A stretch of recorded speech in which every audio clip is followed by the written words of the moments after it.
कब है विवाह? बोले कल है। बोले वर माला पहनाएंगे, जिसको माला पहना देंगे वो इनका पति बनेगा।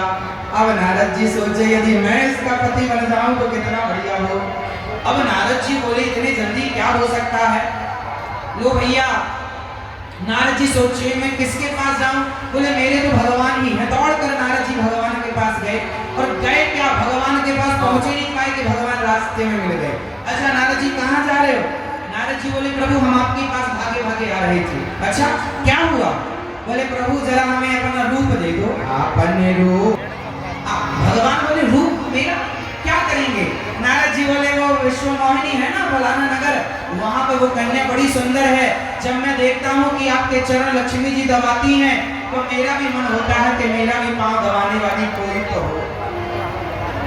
मेरा भी मन हो रहा है कि मेरे भी बच्चे हो, मेरी भी पत्नी हो, मेरा भी छोटा सा घर हो, मेरा भी परिवार हो।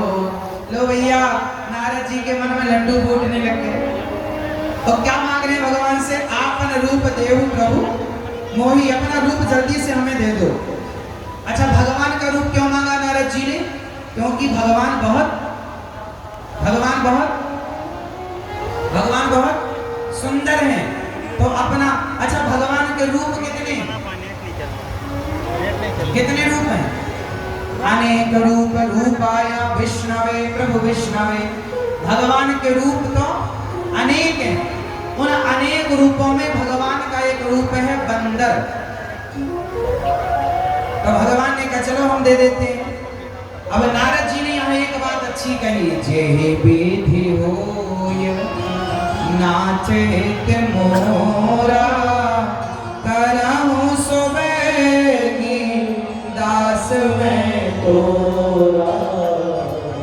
नारद जी ने यहाँ एक बात बहुत अच्छी कही। नारद जी ने कहा हे प्रभु आप अपना रूप दो, पर आप वही करो जो मेरे लिए अच्छा। आप भगवान से यही कहा करो कि हे प्रभु आप वही कीजिए जो हमारे लिए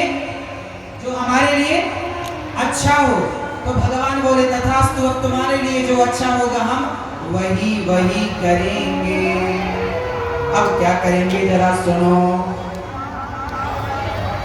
अब भगवान ने बंदर का रूप बनाया, और बंदर का रूप बना के वहां सभा में नारद जी, जे विधि होय परम हित नारद सुनहु तुम्हार। जिस प्रकार तुम्हारा हित होगा अब मैं वही करूंगा। अब नारद जी जाकर बैठ गए। नारद जी जाकर बैठे हैं, विश्व मोहिनी वरमाला लेकर आई, और विश्व मोहिनी ने सबसे पहले देखा कि राम राम राम राम मेरे विवाह में बंदर आए। विश्व मोहिनी ने वो पंक्ति छोड़ दी, दूसरी लाइन में जाने लगी, और दूसरी लाइन में वरमाला लेके देखने लगी मेरे योग वर कौन है। कि तभी नारद जी को लगा अच्छे से हमें देखा नहीं होगा, तो नारद जी उस पंक्ति से उठे और इस लाइन में आकर के बैठ गए। नारद जी को बड़ी जल्दी है, जल्दी माला पहनाओ, जल्दी से हमारा विवाह होए। अब नारद जी इस पंक्ति में आकर बैठे तो विश्व मोहिनी ने ये पूरी पंक्ति छोड़ दी। अच्छा ये बताओ कि भगवान ने नारद जी को बंदर क्यों बनाया, और बंदर भी क्यों बनाया, और क्यों नहीं बनाया? बताओ भगवान ने नारद जी को बंदर ही क्यों बनाया? बताओ फटाफट। अच्छा आप में से कितने लोग बंदर हैं? आप बंदर हो? बोलो हाँ या ना, सिर्फ हाँ नाम उत्तर देना। आप बंदर हो? नहीं, आप बंदर हो? आप बंदर हैं? आप कह रहे हैं हाँ बंदर हैं। आप बता बंदर हो? आप बता बंदर हो? दादाजी आप बंदर हैं? अच्छा ये भी बंदर, दो बंदर मिल गए हमें। आप बंदर हो? हाँ ये भी बंदर। पीछे वाले आप बंदर हैं? हाँ आप कह जरूर रहे हैं कि हम बंदर नहीं हैं। भगवान ने नारद जी को बंदर इसलिए बनाया क्योंकि बंदर तो बनना पड़ेगा, चाहे पत्नी के बंदर बन जाओ, परिवार के बंदर बन जाओ, या राम के बंदर बन जाओ, काम के बनो या राम के। तो नारद जी किसके बंदर बन गए? राम के बंदर बन के नाच रहे।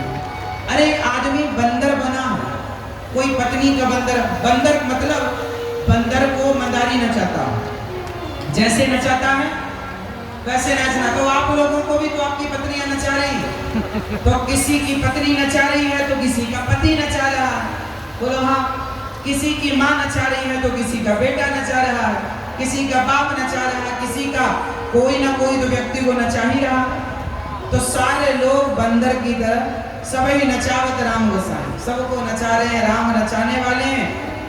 बंधों कीर मरकट की नाई, बंदर की तरह सब नाच रहे हैं। तो नारद जी को बंदर इसलिए बनाया कि बंदर बनना पड़ेगा, और किसी का बंदर बनने से अच्छा है राम के बंदर बन जाओ। नारद जी राम के बन गए। अब वहां पर विश्व मोहिनी ने यहाँ वहां देखा, हर जगह नारद जी जाके बैठ जाए। शंकर जी के दो गण भी थे, वो बार बार नारद जी से कह रहे थे आप बहुत सुंदर लग रहे हैं। वो मजे ले रहे थे, नारद जी आप बहुत सुंदर लग रहे हैं, बहुत सुंदर। और नारद जी भी चढ़े जाए चने के झाड़ में, हाँ जी हम बड़े सुंदर।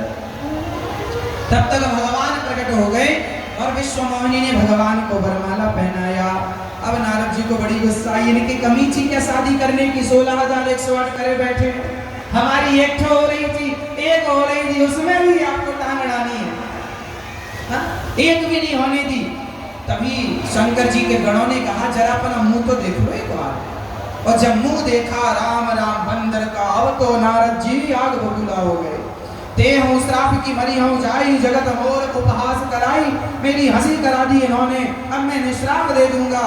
हे भगवान तुमने गलत किया मेरे साथ, पर संपदा सकूं नहीं देखी, तुम्हारे ईर्षा कपट विशेषी, तुम्हारे मन में कपट है, ईर्ष्या है, तुम पराई संपत्ति नहीं देख सकते। परम स्वतंत्र न सिर पर कोई, तुम्हारे सिर पर कोई नहीं है, जाओ हम तुम्हें श्राप देते हैं। जैसे हम बंदर बने घूम रहे थे, तुम भी बंदरों के पीछे पीछे घूमोगे और बंदर तुम्हारे सहायक बनेंगे। जैसे हम आज स्त्री के वियोग में तड़प रहे हैं, जाओ तुम भी स्त्री के वियोग में तड़पोगे। और जब ये बात कही गई तो भगवान ने अपनी माया खींच ली, अपनी माया खींच ली। और जैसी माया खींची, नारद जी का ऑपरेशन सक्सेसफुल हुआ। ऑपरेशन हुआ। अब नारद जी बोले हे भगवान गलती हो गई हमसे बड़ी, हमने आपको श्राप दे दिया। अभी तक काम का प्रभाव था, अभिमान था, मैंने जीता है, अब सब उतर गया, भगवान ने कृपा की, सब उतर गया, दिमाग ठंडा हो गया। नारद जी चरणों में गिर पड़े, प्रभु मेरा श्राप मिथ्या हो जाए। लो भैया चरणों में गिरे हैं। भगवान बोले ना, श्राप तो मिथ्या नहीं होगा। नारद जी के श्राप के कारण भगवान को राम बन करके आना पड़ा। अब बताओ, नारद जी जैसे ज्ञानी उलझ गए, क्योंकि ज्ञानी मूढ़ न कोई, जे छन जस रघुपति करेंगे। बताओ ज्ञानी कौन है और मूर्ख कौन है? बताइए ज्ञानी कौन और मूर्ख कौन? ज्ञानी कौन? ज्ञानी कोई नहीं, और मूर्ख कौन? कोई नहीं। ना कोई ज्ञानी है ना कोई मूर्ख है। जिस समय जिसको भगवान जैसा बनाना चाहे, मूर्ख को ज्ञानी बनाना चाहे तो ज्ञानी होगा, और ज्ञानी को मूर्ख बनाना चाहे तो रावण जैसे ज्ञानी मूर्ख हो जाएगा। पल भर है, ज्ञानी मूढ़ न कोई, ज्ञानी मूढ़ न कोई, जे छन जस रघुपति करें। रघुपति भगवान जिसे जब जैसा करना चाहे वो वैसा हो जाए, इसमें कोई संदेह नहीं है। नारद जी चरणों में गिरे। शंकर जी ने कहा जाओ तुम भगवान शिव का नाम जपो। नारद जी वहां से चले गए। अच्छा ये बताओ, नारद जी ने जो लीला की, क्या नारद जी जैसे संत भी क्या उलझ सकते हैं? अच्छा नारद जी एक स्त्री के चक्कर में उलझ गए, विश्व मोहिनी के चक्कर में। ये उलझ कर हमें और आपको क्या समझाना चाहते हैं ये बताओ। नारद जी देखो, अब इसमें ये मत सोचना कि नारद जी की महिमा कोई कम है, ना जी, नारद जी परम संत हैं। जब माँ अपने बच्चे को चलाना सिखाती है ना, तो माँ उल्टी चलती है पीछे की तरफ। बोलो हाँ, पीछे की तरफ माँ चलती है, बताओ क्यों? जब माँ अपने बच्चे को चलाना सिखाती है उंगली पकड़कर, तो माँ उल्टी चलती है पीछे की तरफ। बताओ क्यों चलती है? जोर से बताना। माँ उल्टी होकर इसलिए चलती है पीछे की तरफ ताकि मेरा बच्चा सीधा चल सके। बच्चे को सीधा चलाने के लिए माँ स्वयं उल्टी चलती है। भक्तों को सीधा चलाने के लिए नारद जी ने उल्टे काम किए, अर्थात एक नारी पर मोहित होकर समाज को बताया कि देखो हम जैसे लोग संसार भगवान की माया पर आसक्त हो सकते हैं, तो आप पर माया का प्रभाव कितना है, इसलिए कभी अभिमान ना करना और सदा भगवान के आश्रित रहना कि हे नाथ मैं आपको कभी बोलो हे श्रीमन्नारायण, हे रघुनंदन, मैं आपको कभी भूलूं नहीं। सदा भगवान का स्मरण करिए। हरि अनंत हरि कथा अनंता, कहानी सुनाही बहु विधि सब संता। भगवान की कथाएं अनंत हैं। एक बार की बात है,